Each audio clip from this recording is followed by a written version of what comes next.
Dans ce stade de la ville, une station météo intelligente est sur le point d'être installée par les apprentis de la formation Pop School. Alors ce matin, on a fait donc l'installation de la station météo, donc de notre première station météo.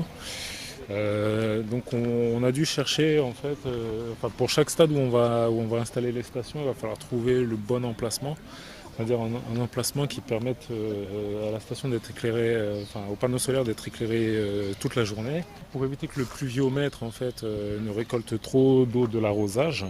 C'est un endroit qui réunit tous les critères, hein. On voit bien qu'ici, tout au long de la journée, le soleil va éclairer le panneau solaire, donc la batterie sera toujours alimentée. On est derrière les systèmes d'arrosage, donc pas de risque de fausser les données de la pluviométrie. Et la station est protégée des joueurs de foot, hein. C'est à quel point ils sont dangereux. Ce qui existait au départ, c'était tout ce qu'il y a au-dessus, là, donc la girouette, l'anémomètre et le pluviomètre. Voilà. À ça, on a rajouté donc une carte Sodac Explorer, avec un shield qui permet donc de contrôler, enfin de capter différentes données. Donc notamment les données de luminosité, d'humidité de l'air, de température et de pression de l'air également. Voilà. On a eu à revoir les bases de l'électronique au départ. Donc c'était pas évident pour tout le monde, hein, parce on est de domaines assez larges, hein, donc l'électronique c'est pas acquis pour tous, notamment pour moi. Les premières semaines ont été douloureuses, mais voilà, on s'en est sorti. Et, voilà. Donc ça nous a permis de comprendre un petit peu les mécanismes qui sont en œuvre au niveau des objets embarqués. Implantées dans plusieurs terrains de la ville, ces stations météo intelligentes permettront d'optimiser l'arrosage automatique des pelouses.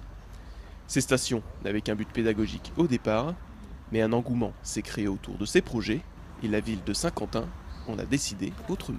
En fait, il y a une émulation qui s'est faite, dans le sens où on était parti avec une problématique qui n'était pas forcément la problématique de la ville, mais après, nous l'avons soumis à la ville, et la ville a parti pris justement sur ce projet, et a dit qu'il fallait aller vraiment plus loin et équiper les stades justement de ce prototype qui, à l'origine, n'avait qu'une vocation pédagogique. C'est-à-dire que ça a placé le projet à un autre niveau.